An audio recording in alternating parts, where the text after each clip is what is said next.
Hey guys, welcome back to Interesting Video in Wild Rift. So today we're back with a Nilah updated complete guide, and we obviously haven't covered Nilah in quite a while. Generally we cover her towards the start of each patch, so it's been quite a number of months since we talked about her. But kind of my philosophy about picking Nilah has changed. I'm going to talk a little bit more about that when we get to the gameplay, but first, of course, don't forget to check out Nilah's basic guide that I'll put up in the cards above for our skills leveling order tips and tricks, as well as some combos. But let's first talk about her items, runes, and spells.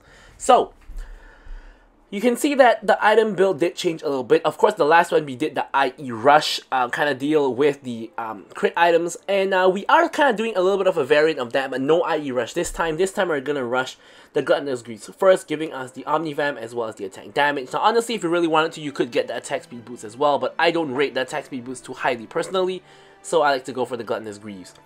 First item is going to be the Bloodthirster. This will, of course, give you the AD, the physical vamp, and the additional stats when you're high on health on top of the crit. And then second item is actually not going to be IE. Now, Nilah doesn't really have amazing second item options because IE isn't really a very strong item. Going for Moral Reminder second isn't really very good, and going for Navori second isn't really that good either. So, what do? Well, basically, you do the same old trick of going for all of these crit item components. Now, obviously, the first cloak is going to build into IE. The second cloak is going to build into Navori, and this glove is going to build into Moral Reminder. So you want to get all of these components. Now, just a brief refresher in case you guys forgot why. Well, basically, wrong button. Well, basically, or actually that was the right button. Just need to go to the tab over here. Basically, Nilah, over here, you can see that when you get crit, sorry, wrong one. When you get more crit, it scales off of your Q. So Q, when you get crit rate, you will get Armor Pen instead, and also for every 1% crit rate, you increase the damage by 1%. So basically, if you guys forgot, she scales very well with crit. So rushing crit in this case is going to be pretty good, and it does have the additional effect of when you finally complete your IE, of course this is going to build into your IE. So you're going to have 25% crit from Bloodthirster, 25% crit from IE, then additional 20% crit from this Cloak of Agility, and additional 10% crit. So you're going to be at 80% crit when you complete IE, which is going to mean that you're going to pretty much crit 4 out of every 5 times. And of course with that, you're going to do a lot more damage and make use of IE even more, which makes IE more worth it. Then, of course, you're going to build Moral Reminder for the Armor Pen as well as the Grievous Wounds. And then we're going to go for Navori Quick Blades. Now, personally, I initially did not really like Navori Quick Blades, but there weren't really a lot of better item options for Nilah. I mean, you could go for Collector, but I didn't really like that either. You could go for Shield Bow, which was what I used to go for, but now I go for Navori. And the main reason for that is to get your W cooldown faster and your E cooldown faster as well if you miss it and didn't manage to reset it. Now, I'll talk a little bit more about the Navori build and why we're going the Navori within the gameplay later on. But for the last item option is generally going to be a defensive option, so something like a GA for the revive. If you need magic resist, Spirit Visage is amazing because Nilah heals a lot. Physical defense, Death's Dance is amazing because she's a melee champion. If you need a shield, Steric's Gauge is great. Things like that. And so next up we have the runes. So for the runes, now I'm back to Conqueror. I no longer like First Strike on Nilah all that much. I'm back to Conqueror, not about one-shotting people anymore. It's about staying in those long drawn-out fights. Again, my whole Nilah philosophy has changed. I'll talk a little bit more about that in the gameplay. Brula, because you still auto-attack a decent amount. Now honestly, you could go for something like Triumph as well. I think Giant Slayer is still the best one here, even though Coup de Grace did get buffed. Alacrity here is going to be your best option because you don't really gain attack speed from any of your items except for, of course, your Q passive. And here I now like to go for a Second Wind instead of Sudden Impact because, again, without First Strike, you don't really need the burst as much. Second Wind is just a very, very strong rune to help you survive in laning phase, and the regen on Second Wind is insane. So for the spells, we're going to go for Exhaust together with Flash. No surprise there. But now let's talk about the gameplay and explain a little bit more about Nilah. Okay, so welcome to the gameplay section of the video. Of course, as usual, don't forget to like, comment, and subscribe. Any questions, queries, or remarks, feel free to leave them in the comments below, and I will, of course, be sure to address those. Now, mainly the first part of the video, we're going to be talking a lot about Nilah as a champion, as well as the support she should pick with. I'm not going to talk too much about the gameplay at the beginning, but we'll get into it as the gameplay goes on. So, before we get into any of that, basically laning phase on Nilah is pretty straightforward because you're always going to be into ranged champions, and here we're against an Ezreal and a Seraphine. Both ranged champions, and we are melee. you can already see the second wind is healing us up a lot. So pretty much in lane is you're just going to get poked out, and you just want to not die and just survive, basically. You can see we're not doing a very good job of that, but you can literally see the second wind healing us up. You can see our health ticking upwards. So pretty much that's how Lina's laning phase is like. Nothing too much to discuss there. So the support Nilah likes to play with, in my opinion, I like personally to play with engagers. Now, enchanters do help you to survive the lane, and they do buff you up in the late game, so they are amazing as well. But I think that with engagers, this helps save you the step of using your E to engage, because they will engage for you, and you can get into range to use your E for damage. So, what I'm trying to say here is, basically Nilah is good with both enchanters and engagers, and it's kind of a little bit of your preference which one you prefer. Here a funky tower dive comes in, I managed to dodge everything, and Seraphine dies to Maokai for first blood, so good start to the game here. Okay, so now we're going to talk about the new philosophy of when I pick Nilah. So now, I used to like to pick Nilah when my whole team is the kind of team that likes to go in, likes to jump in. Now this team kind of does like to all jump in, like Akali, Volley, Lilia, and Maokai all are the kind of go in kind of champions. Although I would argue that Lilia is not exactly the fully go in kind of champion. But yeah, so... And then I was thinking that basically Samira is going to be better in a lot of these situations. Now, even with like this particular team, not taking into account the opponents, like if Maokai goes in or if Volibear goes in, you know, being a Samira would probably be a lot better than being a Nilah in terms of killing multiple people on the enemy team. So now, I was thinking that, you know, Nilah has a niche, and the main niche that Nilah really has is her W. Because what does her W do? It gives you immunity to auto attacks for a couple of seconds, and it also gives it to one of your allies. Now, this also reduces magic damage, but that is not really the point of the W. The main point is to make yourself immune to auto attacks for a few seconds. So now, this basically means that Nilah hard counters auto attacking champions. Now, who are these auto attacking champions? Well, basically majority of the ADCs, obviously, because they are auto attackers. Now, in this case, we're against an Ezreal, so it doesn't really hard counter Ezreal since Ezreal's main damage is still from his Q. But Ezreal, a lot of his damage still comes from auto attacks because of the attack speed he gets from his passive, so it does semi counter Ezreal, but it hard counters majority of ADCs like Twitch, Kai'Sa, Ashe, basically all of these auto attackers, which is like 90% of ADCs. And she also counters melee, you know, AD carries. So champions like Yasuo, champions like Tryndamere, you know, Yone, not as badly as Yasuo. She doesn't really counter Yone, but still a pretty good matchup into Yone, you know, things like that. So basically, now I'm basically gonna pick Nilah if I see like, you know, I counter like 2 to 3 people on their enemy team. So here you can see in this particular matchup, we have a Yasuo, we have a Tryndamere, and Nilah hard counters both of them. Ezreal, she kind of soft counters, not really very hard counter. So now, just think about this. If Tryndamere goes in on me, there's like gonna be like 3 seconds where he cannot really do anything to me. Same with Yasuo, because Yasuo, I believe his Q counts as an auto attack. So he can't Q you, he can't auto you, he can't win wall your abilities because you're melee.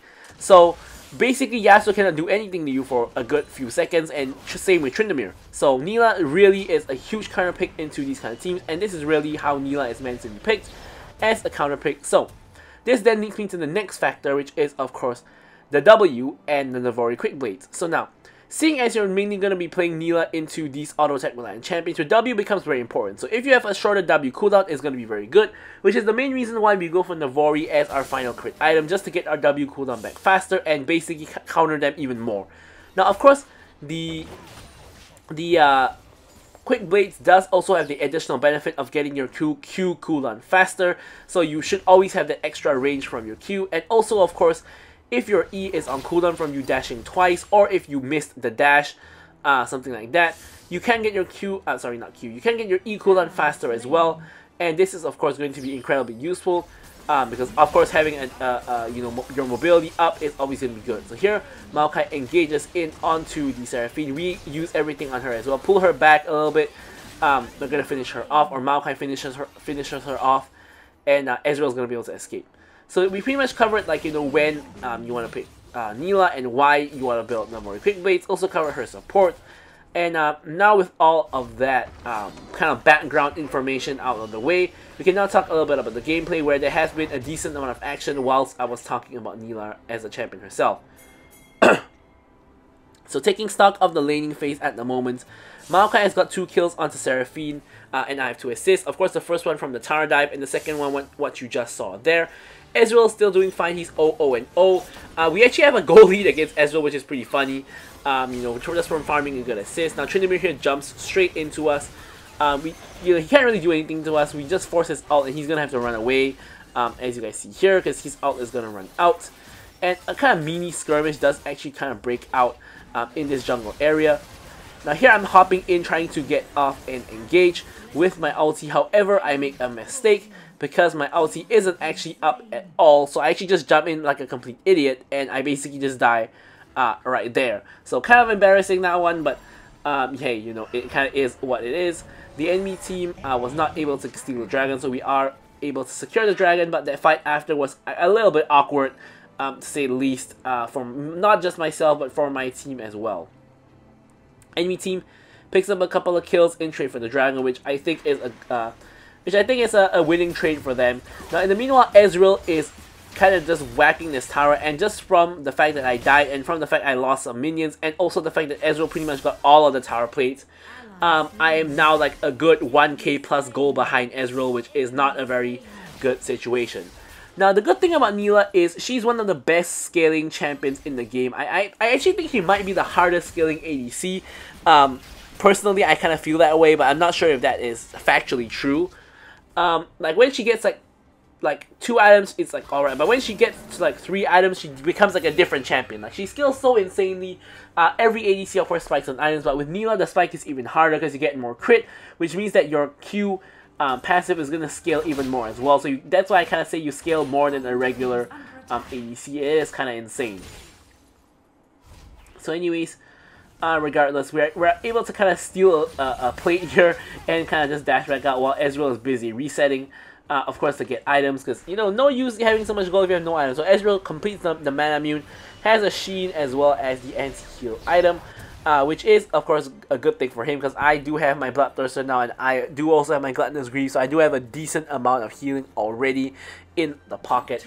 So with that, anti-heal is gonna, of course, prevent me from healing as much. So here they do secure the first tower, which is kind of inevitable, seeing as how the tower was incredibly low. I don't think there's any real way the tower could have survived that one. But, you know, we can just clear the wave, and we're walking away here. Yeah, taking a bunch of damage here. I'm trying to wait for the anti-heal to expire to take the root here. Now I'm just eating a bunch of poke. Ezreal ult comes, whacks me again. I'm eating more poke. And here I'm basically just life-stealing off of the minions, and at the same time trying to clear this Gorilla turret, which is pushing into my tier 2 tower. Yeah, you can see I'm basically out of the fight because I literally can't join the fight. This is one of the Nilah's weaknesses as well, which is that if you get poked out because you're a melee, you pretty much can't join the fight because you're too low to really go in, unless the enemy team has used like all of their cooldowns that might be possible. So here, after I lifesteal back, I'm here with the ulti to assist my team. My team picks up a couple kills. I'm back to 1 HP, so now I'm back to running away. I'm not sure how that Seraphine Q didn't kill me. I suspect it's the healing from the second wind, so I have to say second wind saved my life for a while, but Ezreal ult does clip me at the very edge, and I do end up dying to the Ezreal ult, which is really, really annoying, of course. But just in terms of overall, just in terms of my personal economy, you can see that in terms of gold, I pretty much have more or equal gold to everyone on the enemy team, except Ezreal, who, as we all know, did get all of the plates, so is incredibly fed at the moment, and of course he is going to be a little bit of a problem. But as we all know as well, even from my own Ezreal videos, Ezreal is not the best carry in the world. So even if he gets super duper fed, there will come a point in the game where he has trash wave clear and he just cannot really carry the team all that well, which is why I kind of put Ezreal at the bottom of the S plus tier in my tier list, because he is very strong, he does a lot of damage, and he's one of the strongest laners at the moment. However, you know, when push comes to shove, if he has like, if I'm finding like a 20 kill Ezreal, you know, I'm not gonna be as scared as if compared to if I was fighting a 20 kill Kai'Sa, Jinx, or Nilah, or any kind of like real insane scaling champion or hyper carry. Yeah, so Ezreal is not that kind of champion that can carry a team fight unless it lasts very long and he's able to just free hit everyone on their team. Also, because of course he can only really hit the guy in front with his Q, because he can be body blocked. So yeah. So here the next dragon is up. We are of course going for the dragon. However, the enemy jungler, Warwick, nowhere to be seen. Tryndamere, the top laner, is coming over. We do get the dragon. He jumps in again, kind of trapping himself in the pit. Now here I'm repositioning myself to join my team from the other end, so I'm not caught, you know, in an awkward position.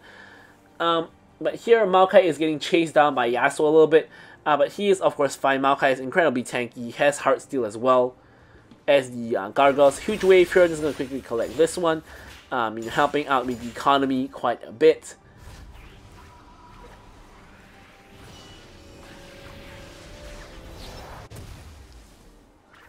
Yeah, here I pretty much pick up all of the crit components, as you guys can see here. I think like Nilah is really the only champion that can really do this, just because of her crit scaling on her Q. I think this kind of troll if you do it on any other champion, but I do genuinely think that this is a pretty good strategy to do on Nilah, considering how you don't really have a very good second item option. I think just rushing all of these crit items does kind of still make sense for her in particular.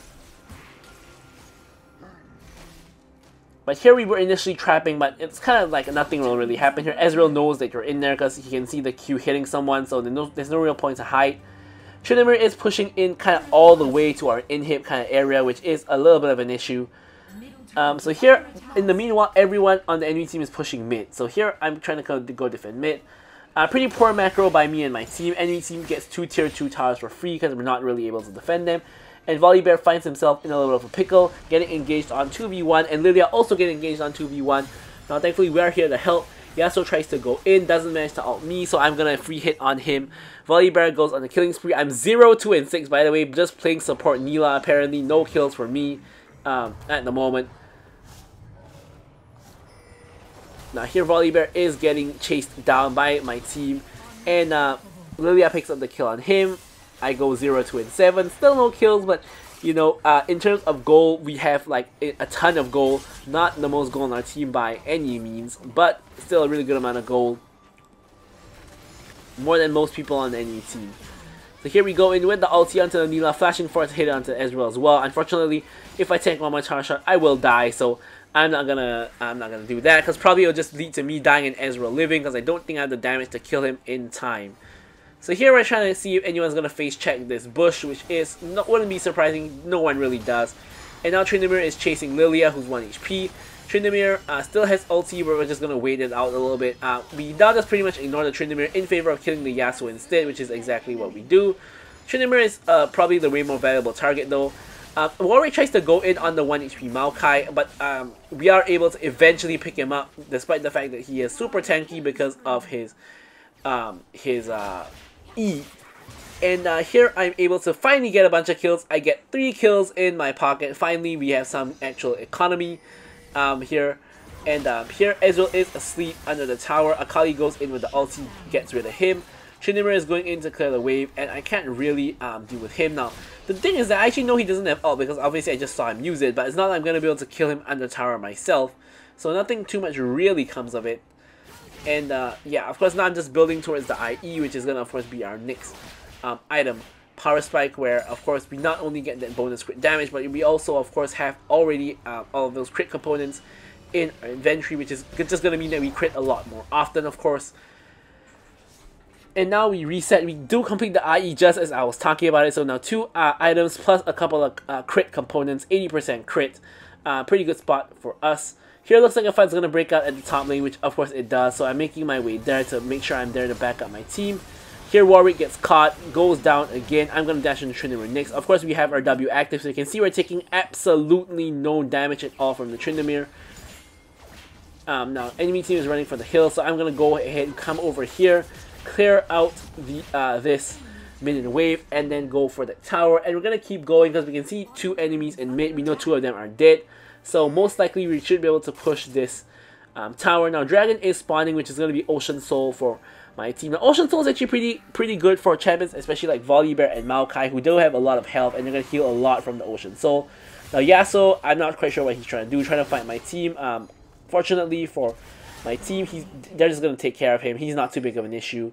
And now we have a numbers advantage for the Dragon fight. We just don't really want Warwick to come in here and steal it, you know, for any reason. So we are, of course, just guarding the dragon. Maokai Owl goes down to ensure Warwick is not able to hide in that bush.